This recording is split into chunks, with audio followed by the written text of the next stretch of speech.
Buonasera e benvenuti, ci troviamo nella Galleria De Martis a Palazzo De Nordis a Cividale del Friuli. Oggi vi presentiamo il secondo appuntamento della rassegna Sguardi che l'Assessorato alla Cultura ha voluto proprio per approfondire la conoscenza delle opere preziose ed importanti che questa collezione custodisce. Ricordo che la collezione è frutto della donazione di un grande mecenate, il dottor Giancarlo De Martis, che ha voluto donare la sua collezione privata al Comune di Cividale e al quale noi saremo eternamente grati. L'approccio che abbiamo scelto per l'approfondimento è multidisciplinare. Ci siamo infatti rivolti a diversi esperti del settore artistico, giornalistico, scientifico, proprio per avere degli sguardi, dei punti di vista diversi. Riteniamo infatti che il museo sia un luogo di incontro, ma anche di confronto. Oggi qui con me ho la professoressa Elisabetta Barisoni, che è la responsabile di Ca' Pesaro Venezia, una galleria internazionale di arte moderna e contemporanea, e lei stessa adesso ci racconterà quali sono le opere che le hanno così suscitato un interesse maggiore tra tutte le tante opere importanti che la collezione custodisce, e le passerei la parola e chiederei alla professoressa di raccontarci sia gli autori che le opere che ci racconterà. Grazie di questo invito. Oggi parleremo di due grandi dell'arte italiana, Mario Sironi e Afro Basaldella. Grazie a tutti e buon ascolto.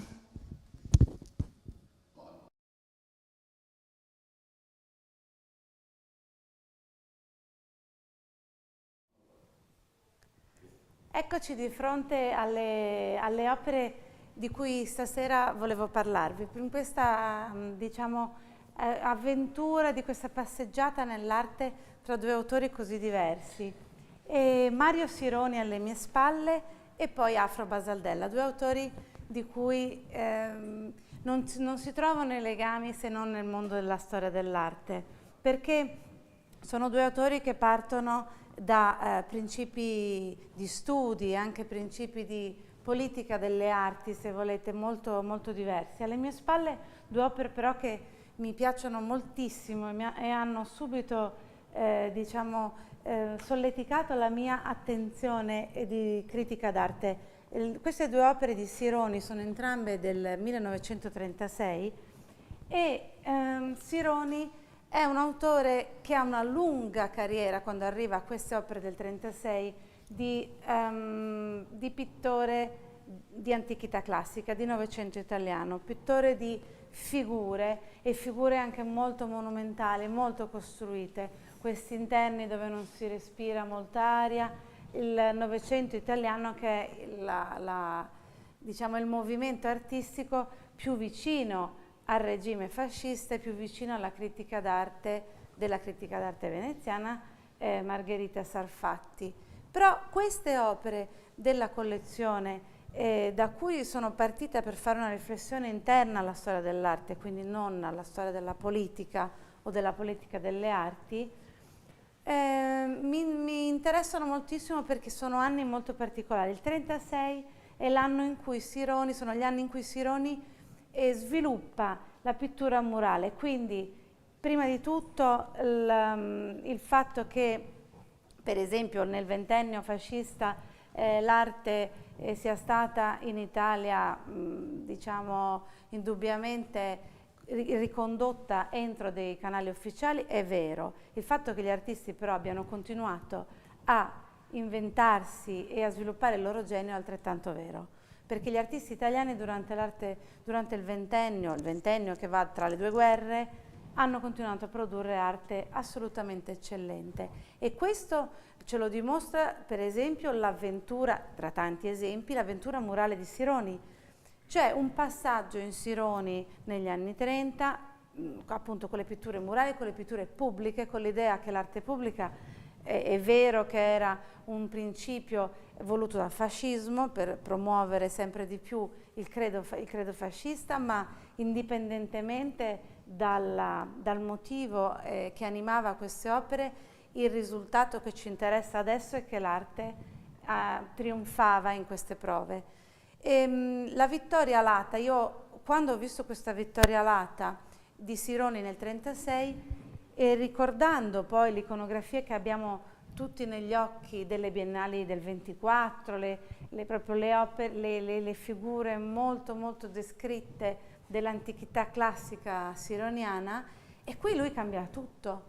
Qui c'è una dimensione intanto quasi di pannelli bidimensionali e poi di fortissima insistenza e moderna insistenza sulle linee. Ci sono dei neri che sono bellissimi in questo bozzetto, in quest'opera, è verso l'astrazione quest'opera.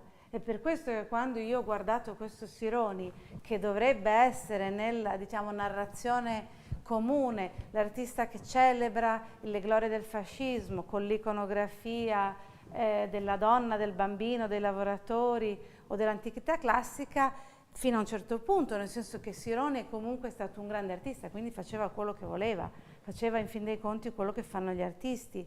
Poi artista altalenante, molto saturnino, non entro nei termini della sua adesione al fascismo, perché poi a un certo punto Sironi capisce che il fascismo impero non è quello che lui cercava nel fascismo del rivoluzionario dell'inizio, ma indipendentemente dalla sua, diciamo, accogliere o meno i temi politici caldi di quel momento, a livello pittorico qui lui scardina tutto, perché inizia, e siamo nel 1936, a scomporre i piani, macchie di bianchi molto, molto forti, il blu, i colori, questa Vittoria Latta che secondo me non ha nulla di celebrativo, ma ha molto di ricostruzione, sembra quasi ritagliata. Come sembra ritagliata questa figura di gigante, fuori misura, perché questa figura è monumentale, ma non ha nulla del monumentale, sembra sproporzionato, sembra quasi non starci dentro il supporto. E poi con questo squarcio di verde e con una tavola nera, appunto quasi una lavagna nera, uno sfondo nero indistinto, rappresenta il lavoratore, sì, rappresenta l'uomo della strada, ma come in moltissime raffigurazioni di Sironi, in realtà gli esseri umani di Sironi sembrano molto spesso degli automi, non sembrano così felici di essere esseri umani o di essere lavoratori, tanto quanto le case di Sironi nelle periferie di città non hanno mai balconi, non hanno mai fiori, non hanno mai aspetti decorativi, sono sempre queste finestrelle come degli occhietti bui, quindi c'è moltissima malinconia nella pittura di Sironi.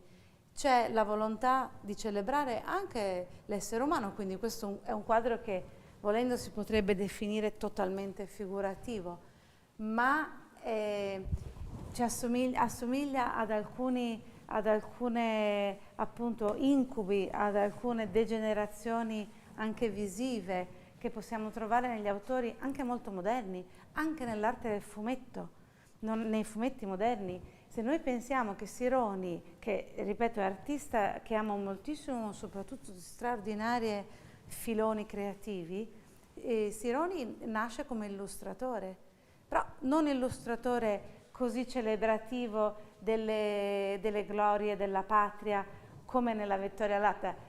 Un soggetto più della Vittoria Latta non si poteva trovare come soggetto per fare una pomposa autocelebrazione. Invece siamo nel 36. Siamo nel 36 e già si stanno incrinando moltissimi equilibri a livello di ricerca diciamo della critica, ma soprattutto Sironi si sta esplodendo sulla pittura murale, la pittura pubblica, e questo tipo di temperature quasi appunto dei murales, e questo è come se fosse il bozzetto di un murales molto moderno, ha dei tratti di neri e di squarci che ci riportano al secondo dopoguerra, che ci rimandano o che richiamano quello che poi succede tra l'Italia e l'America nel secondo dopoguerra. Se mi seguite di qua, perché io volevo, ecco, proprio contestualmente passare attraverso la guerra mondiale in questo nostro percorso, la seconda guerra mondiale. La seconda guerra mondiale è evidente che sia in questi territori assolutamente superfluo ripetere che cos'è stata la seconda guerra mondiale, ma mi piace sottolineare per voi due cose. Non parlo di numero di morti, perché non possiamo fare le classifiche tra il numero di morti della prima e della seconda guerra mondiale. Però a livello simbolico la seconda guerra mondiale ha un impatto molto più forte sugli artisti, perché la seconda guerra mondiale, non parlo appunto di quante vite si sono perse, di quante età si sono perse nelle guerre, nelle due guerre mondiali, ma nella seconda guerra mondiale gli artisti sentono su di loro il rimbalzo psichico ed emotivo di due drammi enormi: i campi di concentramento, distruzione dell'uomo, lo scioglimento dell'uomo, e lo scioglimento dell'uomo con le bombe atomiche, che ahimè non entrano nei termini attuali, ma sono ritornati a essere nel nostro discorso quotidiano. E quindi gli artisti che sentono ancora più forte degli altri, sentono forse con più forza i sentimenti e questi, diciamo, drammi che sono successi, ripartono a dipingere dopo la seconda guerra mondiale con uno spirito azzerato. Se avete presente le figurine di Augusto Giacometti, le sculturine con gli esseri umani ormai ridotti, sembrano esseri umani o di Auschwitz o di Hiroshima, cioè sono esattamente quell'essere umano. E in questo momento, proprio nel 1948, faccio un plauso ancora una volta all'allestimento della collezione e al collezionista, all'occhio del collezionista, che qui si può vivere puntualmente con amori e passioni veramente eccezionali. E questo Afro Basaldella che ho alle mie spalle è un quadro importantissimo, soprattutto di un periodo importantissimo, 1948. Parlo del 48 perché nel 48 c'è una delle biennali di Venezia più importanti del secolo scorso. È la Biennale di Venezia in cui espongono gli autori, intanto gli autori che si sono salvati, gli autori che hanno ancora voglia di dipingere, le nazioni che sono ancora in piedi. Per esempio, sapete che la Grecia non partecipa, ma nel padiglione greco rimasto vuoto arriva Peggy Guggenheim con la sua collezione, quindi è un po' una biennale della ricostruzione vera, anche perché l'Italia era da ricostruire, e ripeto, dire queste cose in questi luoghi è assolutamente non necessario, ma li diciamo perché è giusto che ci ricordiamo del nostro passato. Il sindaco di Venezia, Ponti, fa un discorso inaugurale alla Biennale del 48 che è riportato in catalogo, che è un discorso stupendo, che ogni tanto bisognerebbe rileggerci, sull'idea che finalmente si sia tornati all'unione tra le genti, tra i popoli che si possono vedere. E i pittori, noi parliamo della parte dei pittori, arrivano alla Biennale di Venezia con tutta la voglia non solo di conoscere cosa era successo nel resto del mondo. Ho accennato prima a Peggy Guggenheim, ma evidentemente soprattutto gli italiani, i tedeschi ancora di più, ma anche gli italiani e i francesi della Francia occupata, gli spagnoli necessariamente avevano vissuto una sorta di isolamento molto forte, quindi non conoscevano alcune figure. Una figura tra tutte è Picasso. Picasso non era arrivato a Venezia, non era ancora arrivato a Venezia. E evidentemente dipingere nel Novecento senza conoscere da vicino, aver visto Picasso, è una lacuna, una mancanza di confronto che ben presto arriva proprio in questa biennale. Questo quadro è un quadro di Afro che potremmo definire post-cubista, ha una capacità, è uno dei primi, sono i momenti in cui Afro Basaldella inizia a elaborare il suo linguaggio che va al post-cubismo, quindi a rielaborare quella che era stata la grande rivoluzione di Picasso e di Braque, e va verso l'astrazione. In questo momento a Capesaro abbiamo per ancora 2 giorni, fino a domenica, in corso una grandissima mostra monografica su Afro, dedicata però agli anni in cui Afro era più noto e famoso e collezionato soprattutto negli Stati Uniti, dal 1950 al 1970, perché Afro fa questa cosa straordinaria, partecipa alla Biennale del 48 e non possiamo stasera parlare di Emilio Vedova, stupendo, che vedo proprio di fronte ad Afro, e la partecipazione del Fronte Nuovo delle Arti alle Biennali del 48, poi insomma soprattutto del 52, 50 e 52 sono biennali tutte molto importanti, ma Afro in particolare in quei 2 anni tra il 48 e il 49 si afferma nel mercato americano, viene invitato alla mostra del MoMA, Museum Modern Art di New York, 20th Century Italian Art, e manda 2 opere. Il MoMA era il tempio ormai dell'arte contemporanea, quando ormai, con buona pace dei francesi, lo scettro di capitale dell'arte era ben stata rubata da Parigi a New York. È evidente che quando parliamo dal 48 in poi parliamo solo di New York. Detto questo, lui manda al MoMA 2 opere della sua produzione, 2 opere con un titolo in dialetto friulano che non avrebbero capito né gli italiani esuli a New York né tantomeno gli americani, e con una grandissima forza di carattere e anche sicurezza di tutto il percorso che aveva fatto. E perché mi è venuto in mente di parlare di Sironi e poi di parlare di Afro? Perché noi abbiamo giustapposto delle cesure che sono anche cesure politiche e culturali. L'epoca di Sironi non poteva essere compatibile con l'epoca di Vedova, dell'espressionismo astratto. E invece sono importantissimi questi anni, perché Sironi e tutta la generazione precedente, Carrà, Morandi, Sironi, tutti gli autori che avevano più o meno partecipato alle politiche culturali del fascismo, ma comunque avevano lavorato bene in quegli anni, vengono conosciuti e visti da questi autori, da Afro Basaldella, da Vedova.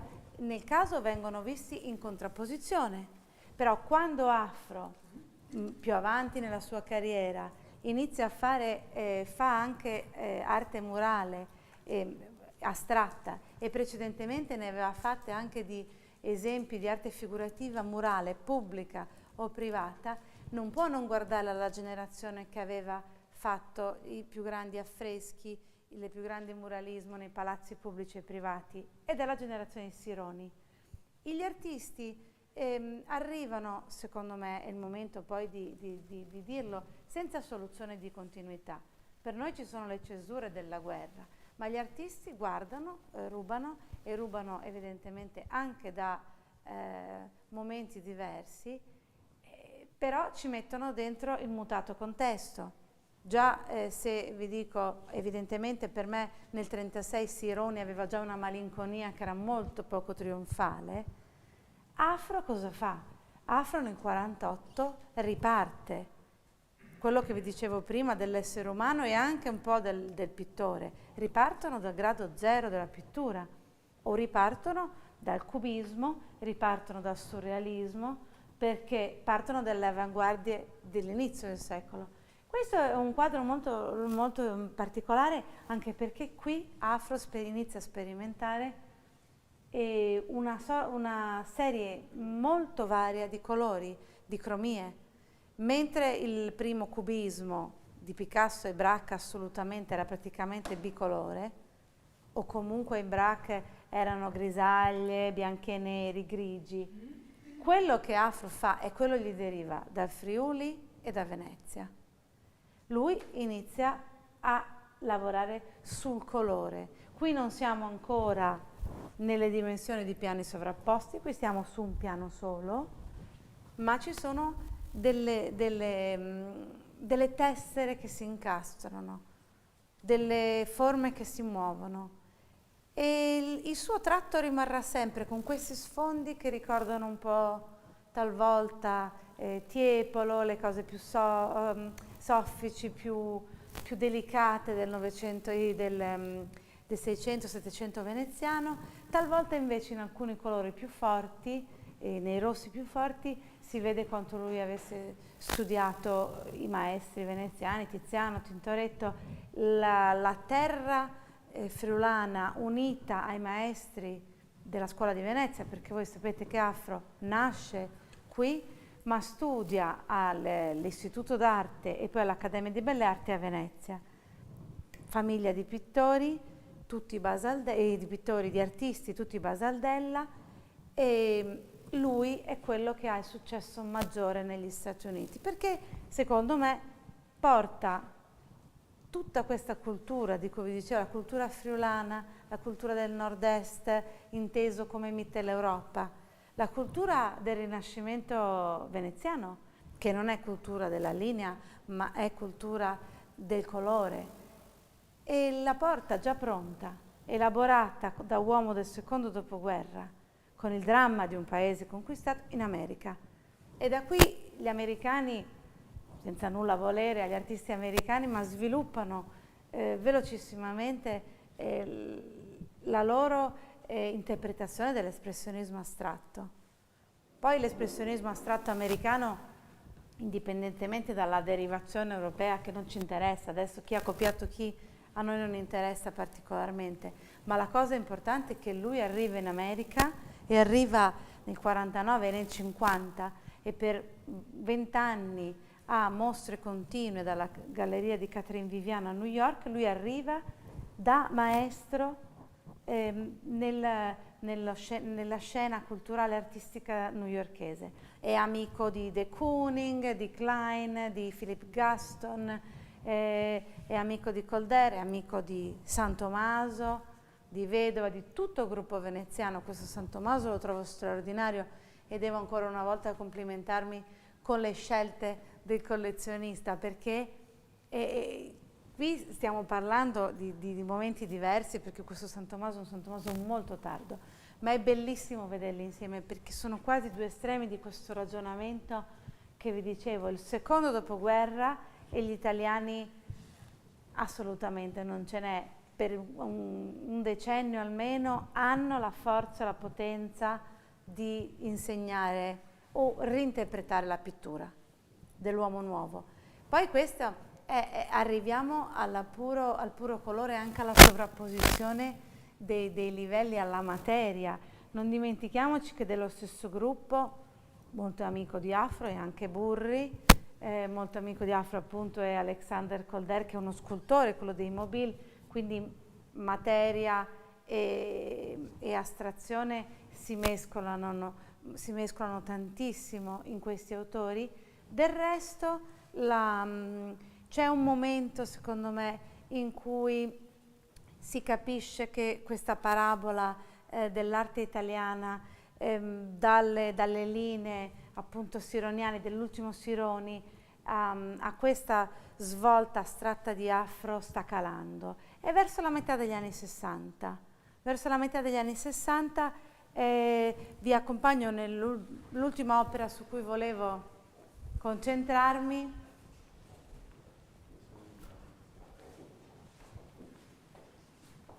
È evidente che sia difficile concentrare in un tempo ridotto quanta storia dell'arte, quanta storia c'è in questi periodi dal 48, qua siamo nel 70, ma quest'opera di Afro non è solo la seconda opera della collezione, ma a me la trovo un'opera assolutamente finale, tombale di un'epoca e anche di apertura a un'altra epoca.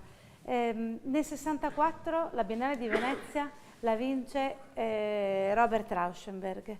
Abbiamo cambiato tutto. Afro vince la Biennale di Venezia nel 1956 ed è all'apice della sua gloria americana e anche europea, ma prima sicuramente americana. Passa un decennio, meno di un decennio, nel 64 arrivano gli americani, arrivano Rauschenberg, la pop art, arriva un'altra epoca e lì Afro continua a vendere, continua a esporre, continua a essere in America, ma la gallerista Catherine Viviano da New York gli scrive una lettera molto bella che abbiamo in mostra, in cui gli dice: chiudo la galleria, 1970, chiudo la galleria, caro Afro, i collezionisti sono cambiati, i tempi sono cambiati e non tengo più questo periodo dell'arte italiana.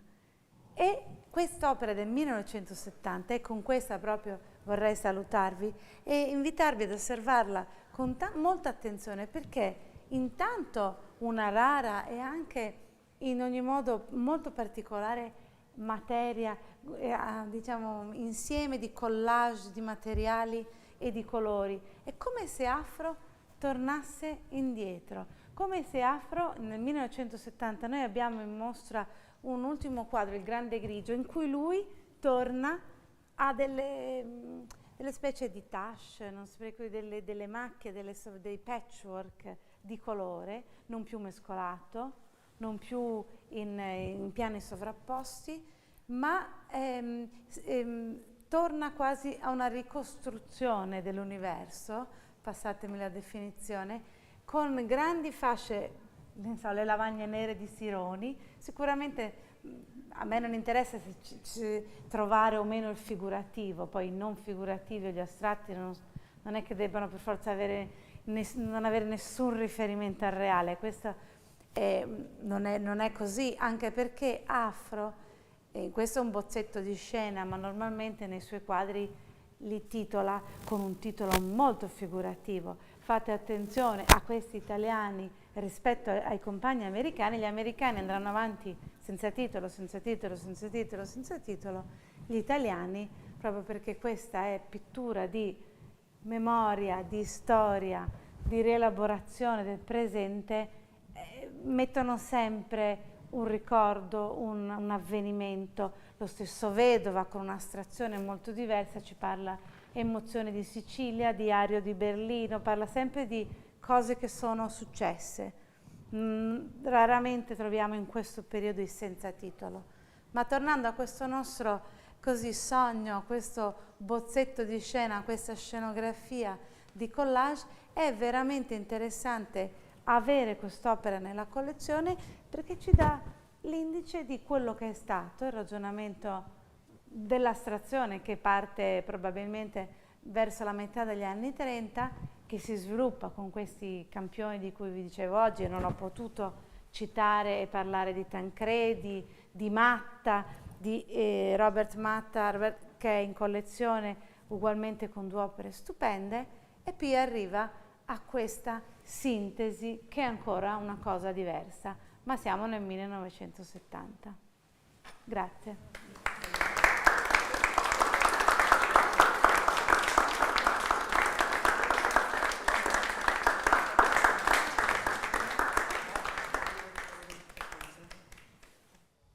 Ringraziamo tantissimo la professoressa Elisabetta Barisoni per il suo intervento. Diamo appuntamento al pubblico per il terzo evento che chiude la rassegna Sguardi. Avverrà il 16 di novembre. Qui con noi ci sarà il direttore del centro Pecci Prato, Stefano Collicelli Cagol. Grazie.